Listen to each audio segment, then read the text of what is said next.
We've got a ton of PC hardware news today. We've got prices reacting to the 4070 Super launch and talk about that. We also have benchmark numbers leaked out now for the 4070 Ti Super. I think I got all the words in there. From a source that was a pretty good leak when we just had the 4070 Super coming out. So tons of stuff today. Let's get started. Link to everything will be in the video description if you want to take a look at all that. Anyway, the 4070 Super has been available not only at its MSRP in the United States, it has stayed in stock, it did not sell out at that price, but apparently we're seeing reports of it already available slightly below its MSRP in Europe. Now, in other news, I was looking to see if the rest of the market reacted at all to 4070 Super launch. Now, 7800 XT GPUs have a $499.99 MSRP, but for a long time, they had been pushing above that. You'd saw a lot of times, we'd see the cheapest models at like $520, even up to $550.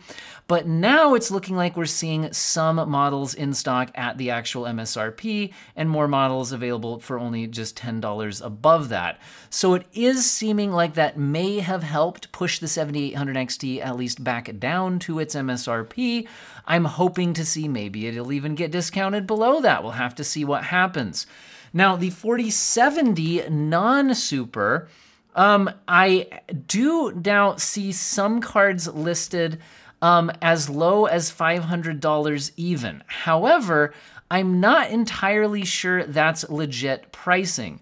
These listings on Amazon look similar to a 4070 Ti listing I saw and briefly posted on my community page before I noticed and commenters noticed that something was kind of fishy about the listing. This was 4070 Ti pricing at $620 and $650 for some gigabyte models again.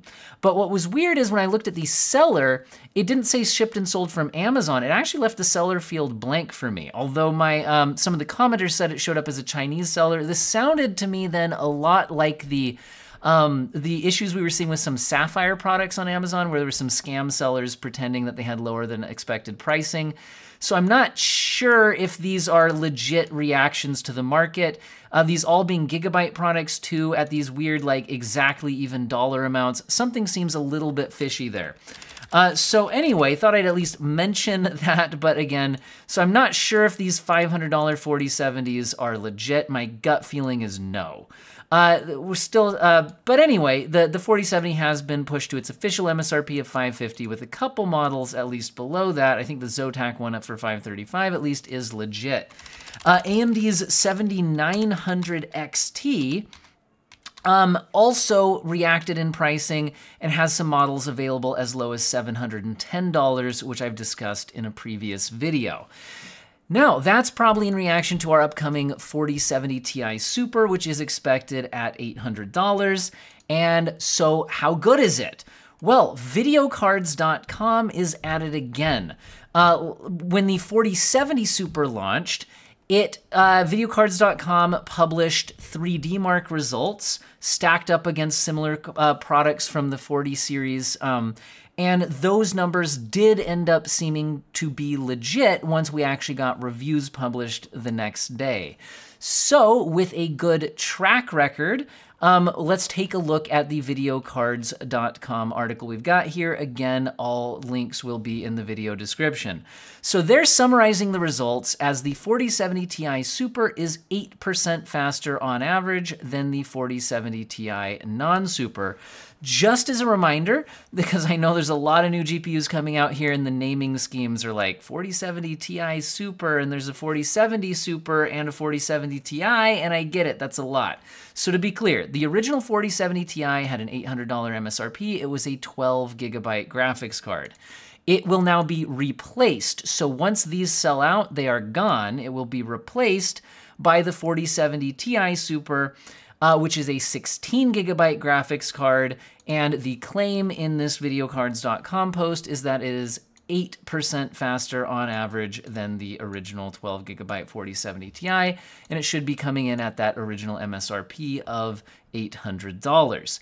Now, one thing to keep in mind is that these are 3D Mark results. These are synthetic benchmarks. These are not actual gaming performance. So Games that do go past 12 gigabytes of VRAM, or ones that have, you know, might rely a lot on memory bandwidth, because by going from a 12 gigabyte card to a 16 gigabyte, you don't just increase the VRAM amount, you also increase the bit bus, which gives you increased memory bandwidth. So it's possible that in certain high resolution games using a lot of VRAM and a lot of memory bandwidth, that would not necessarily align to this type of synthetic benchmarking. But this does generally give you a good idea of how performance aligns within the same GPU architecture when you're not constrained by other things like running over VRAM capacity. Anyway, they have Speedway results, Port Royal results, TimeSpy results, and TimeSpy Extreme, as well as Firestrike, Firestrike Extreme, and Firestrike Ultra. So, tons of results here, and again, you can see how it stacks up versus cards like the original 4070 Ti, which again, it is replacing, as well as the 4070 Super. Now, when you're looking at percentage gaps, you might be like, well, isn't 76% and 86% a 10% difference, but the videocards.com article is saying 8% difference? Well, first of all, these are not all reporting the same difference. Also, when you are setting a different GPU as the 100% baseline, these percents are talking about percents of the performance of the 4080, which is how they have formatted these results. Whereas if you were setting the 4070 Ti as the 100% baseline, then you would compare results from there. So for example, if I do 6236 divided by 5474, in fact, we could do that. What was it, 6236 divided by 6474? Did I get those numbers right? Let's go back to the article, 5474. 5474, I was gonna say something didn't seem right there.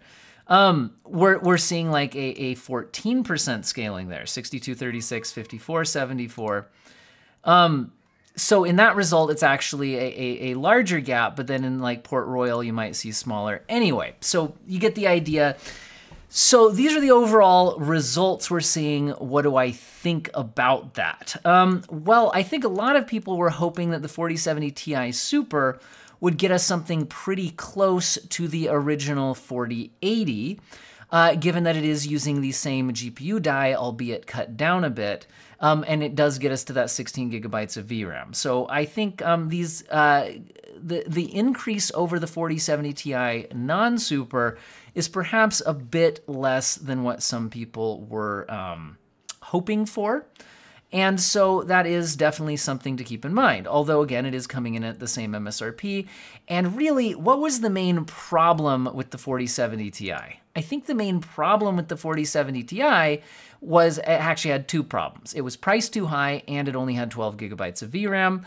And we are solving the 12 gigabytes of VRAM problem with the 4070 Ti Super, but it's coming in at the same pricing. So it's not solving the pricing issue. However, it is offering more performance at that same price point, although judging by these numbers, it's sounding like it's not a massive bump in performance, where here we're seeing a lot of these tests running a lot closer than the one that I particularly divided here. Like you're seeing in Firestrike Extreme, there's only a very small difference between the two GPUs, right?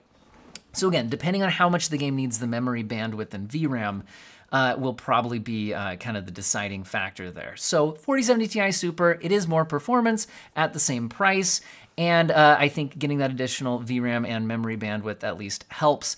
But of course, it probably would be nice to see it priced, you know, $100 less. But anyway, let's go ahead and take a look at some other numbers we've got. We also have some numbers from WCCF Tech, where they are claiming a 10% performance increase, although this seems to be based off of a less thorough test, where with 3D Mark we're seeing tons of results and all of that. Off of this one, it looks like we're seeing Geekbench results, where as GPU reviewers get their cards, they might test them out in GPU tests that end up uploading the results to a database, and that's what we're kind of looking at here. Now, 10% result in Geekbench, and in, you know, like we said, in these results, man, my kids are loud stomping upstairs. Anyway, they're playing upstairs while I film the video. Anyway, we're seeing an 8% faster result here. That's pretty close. And again, these are different tests, and you would expect two GPUs to perform differently in different tests relative to each other. So yeah, that seems to be the reported range that we are seeing from the available leaked benchmarks. Again, official reviews should be out Tuesday morning. So if we did pop in and kind of see how that would probably stack up in this kind of testing here, well, what do we think about that? Well, if we set the 4070 Ti as a baseline on something like Tech PowerUp's relative performance chart, if we look at something,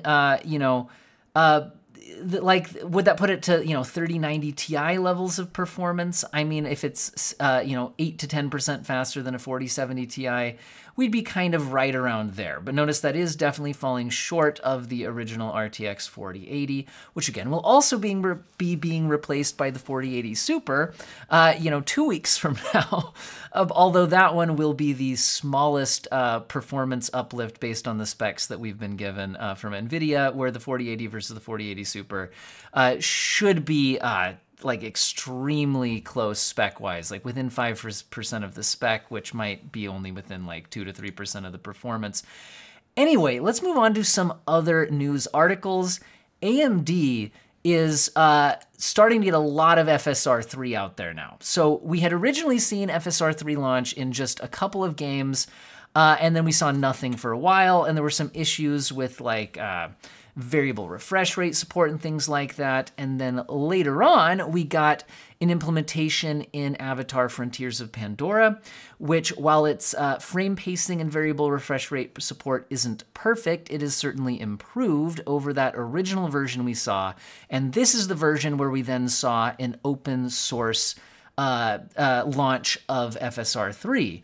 And now following that, we're starting to see a bunch of headlines. Like we're seeing FSR 3 now added to Talos Principle 2, although my understanding is that that's currently in the game's beta test. If you buy the game, you can also go into a beta branch of the game, which has a built-in benchmark, and I think also is the version that has the FSR 3 in it, as well as, I don't know how to pronounce this, Estencel? I think that's a fairly small indie game dev kind of Souls-like type game, I think. Not so sure about that one. But we're getting some other games as well, including Call of Duty Modern Warfare 3. Now, this game does also have DLSS 3 frame generation, I think. But can I just mention that, okay, I do understand there is a single player component to this game where then maybe this makes sense, but this is probably a good time to once again remind folks that frame generation is not the same thing as increased performance, especially annoying when we see massive performance improvements in headlines talking about frame generation implementation. So, I mean, although I guess that depends on what you mean by performance. You will get more frames displayed on your monitor, which does help the visual fluidity of the game. But remember that these generated frames are interpolated, and the game is slightly delaying showing you its next actual rendered frame in order to interpolate frames and insert the extra frame in between, which means you are seeing the actual next game engine frame slightly later than you would if you did not use frame generation. So in a competitive multiplayer game, it's probably not a good idea, because the reason why you generally want to increase your frame rate in a competitive multiplayer game is to decrease latency, to see things sooner and have the game respond to your inputs sooner. And that is not what frame generation does, so just keep that in mind, okay?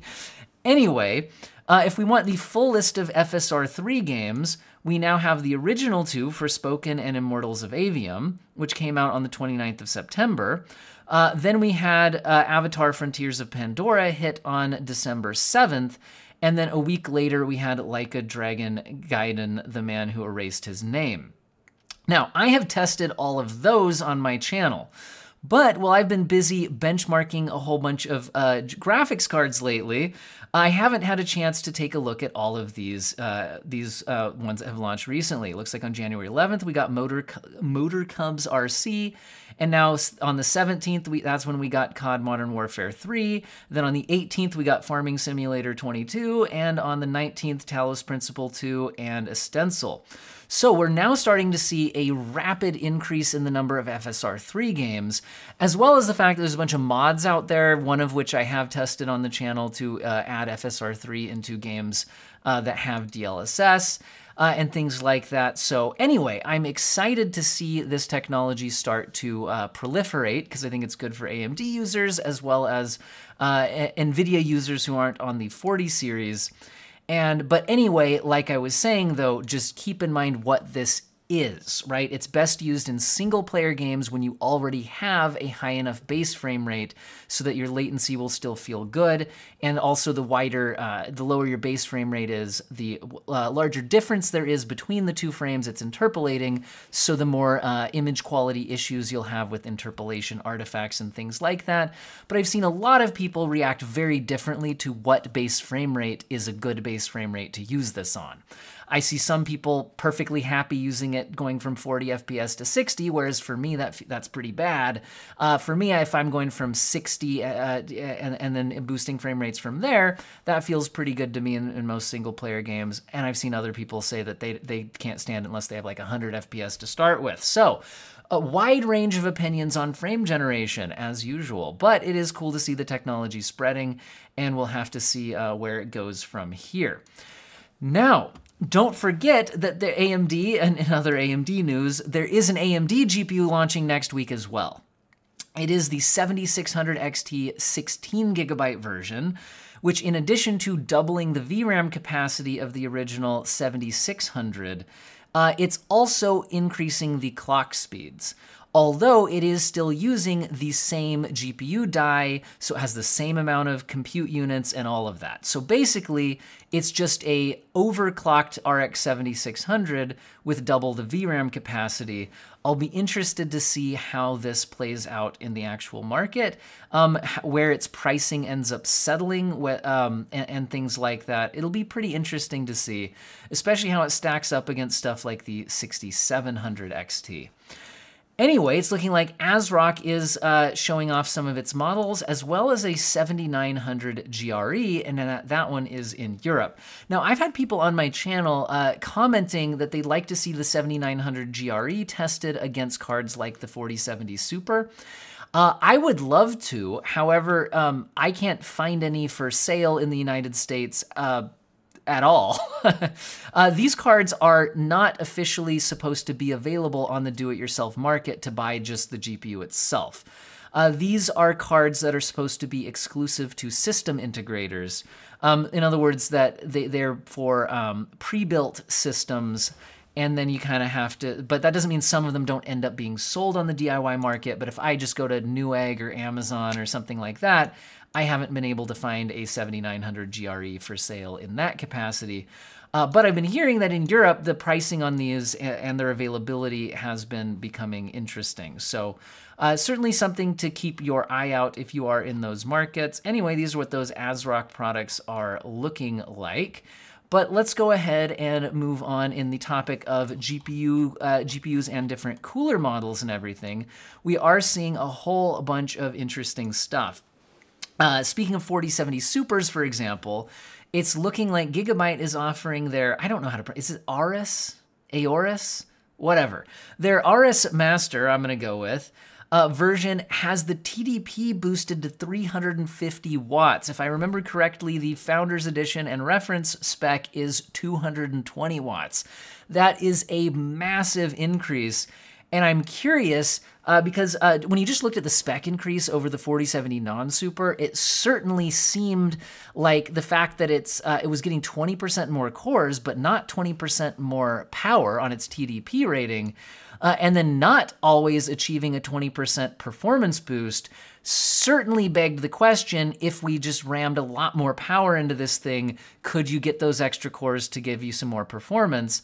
And the claim here is that it's only 3% slower than the 4070 Ti out of the box with that 350 watt TDP. Now, I don't have one of these to test myself, although this is a videocards.com article. It's looking like they're reporting on testing done by Tech PowerUp showing those results, which is certainly interesting and is evidence that 4070 Supers may be very good overclocking GPUs. I don't focus a lot on overclocking myself because personally, I found the increased power consumption, heat, and potential stability issues aren't really my thing. But I test out a little bit of overclocking from time to time. I prefer running GPUs if they're out of the box settings. Speaking of which, these are the big like factory OC models, and not to be outdone, or possibly to be outdone, but at least to be something in the same same type of class. We're seeing a who's got this one? Galax. There we go. So Galax bringing out its Hall of Fame 4070 Super lineup. This one giving you a plus 211 megahertz OC at out-of-the-box settings, and the TDP going up to 320 watts, which again, I think is a 100 watt increase over the original thing. Now, to me, again, I think one of the most interesting thing about the 4070 Super is how much performance you get per watt. So I'm not sure, for my personal preferences, I love the just like cranking the wattage up there. And I guess you could also just dial it back if you wanted to, but then why are you getting this version in the first place? But anyway, we're seeing another 40 series Super cards announced with white PCBs, these from Yeston. And we can see these designs have kind of got their flower kind of anime style designs that they do. So if you are looking for that style of build, take a look at those products from Yeston. Now, Asus is introducing a new 4060, and this is a low profile design. So you can see, again, where you would bracket it into the case, you can see the large gap going down here. So it has 3 small fans and a low profile design. So if you're doing a certain type of build, this might be a very interesting product to take a look at. So just be aware that that is an option now.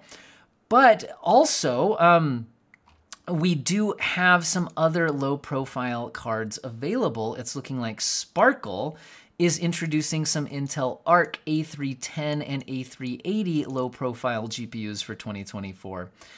So you could take a look at these options as well if you're looking for some low-profile designs. Now, in some AMD cooler models, we have Sapphire producing a very cool looking design from, kind of a color scheme perspective. However, it's looking like this is a partnership with Memory PC and will just be, and this design will only be available in pre-built systems from Memory PC, it looks like, rather than being a card that you can just buy on the do-it-yourself market. So I think it's a pretty cool color scheme and definitely stands out from the crowd a little bit from what we typically see.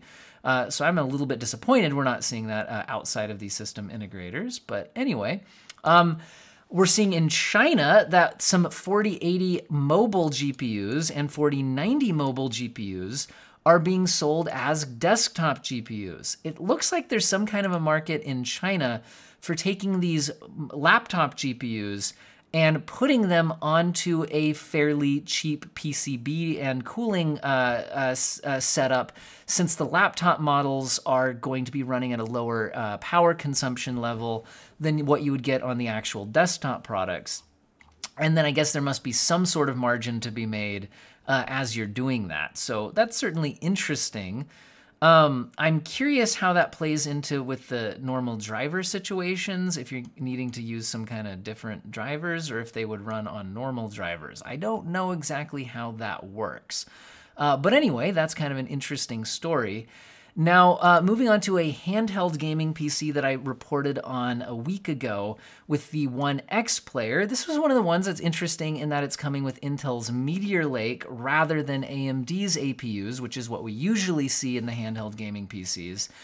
And this one was also interesting in that it had a larger screen and it had detachable controllers. So this felt almost more like a tablet that can then become a handheld gaming PC when you attach controllers. but also, you know, you could attach like more of a normal kind of keyboard and touchpad setup to make it more of just kind of a laptop.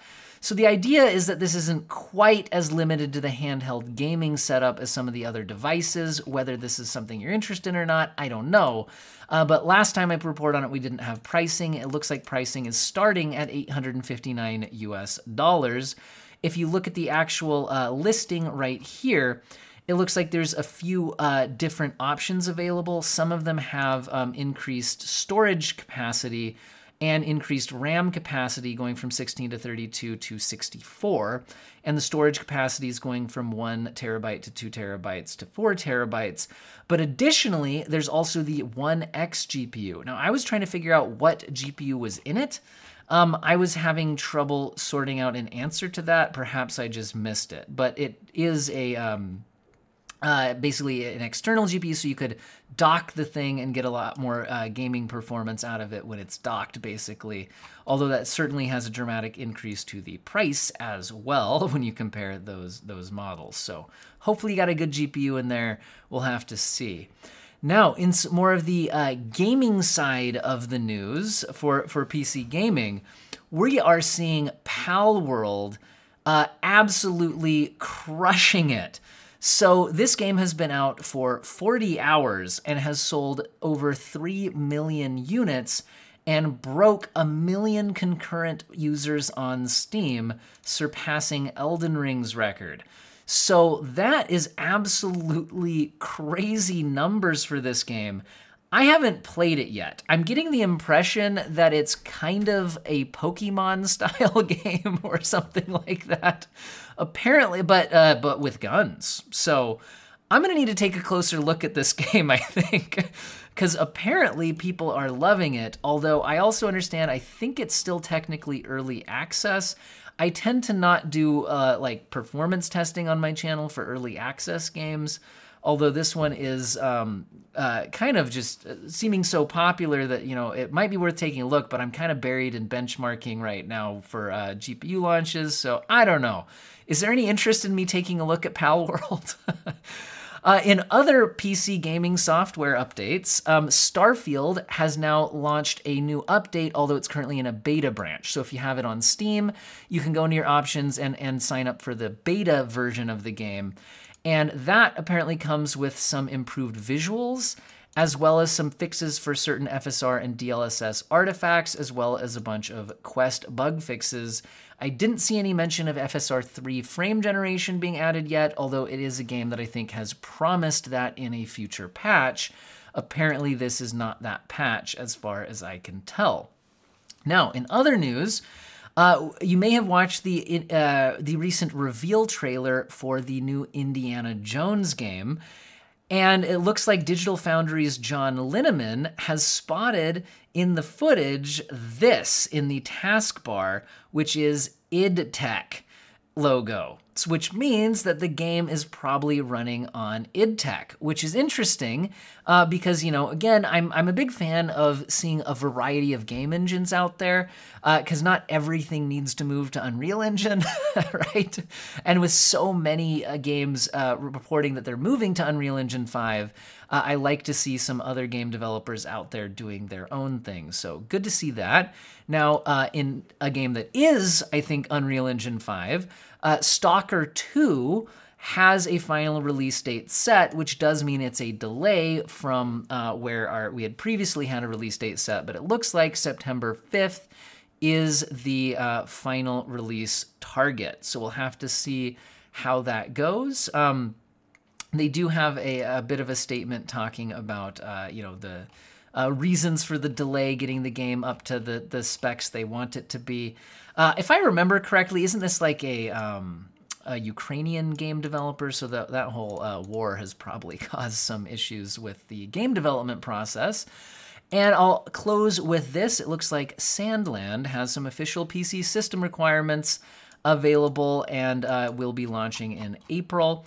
it's looking like it's not too crazy. The minimum requirements are just an RX 590 or GTX 1060, along with a Intel Core i5 9400F or Ryzen 5 2400G, and only 4 gigabytes of RAM required. The recommended specs, stepping it up to just a 1660 Ti and an ARC A750, 8 gigabytes of RAM and a Ryzen 5 2400G, or still an i5 9400F. So not every game launching coming up is going to require a ridiculous PC to run. So there is that. And I hope all of you have found this video useful and or interesting, and I hope all of you have an excellent day. Also, a huge thank you to channel subscribers and viewers, as well as channel members who have clicked the join button to directly support the channel financially. It means a lot to me that you guys value what I do here enough to support the channel directly. That is huge, and it's a lot of motivation for putting together these big news roundups, as well as especially the huge benchmarking roundups that I do. Those take a long time to produce, and so powering through that with your guys' support, it really means a lot. And I totally understand that not everybody's in a financial position to do that, but huge thank you to everybody who has, and just viewers and subscribers and all of that. Huge thanks, and have an excellent day.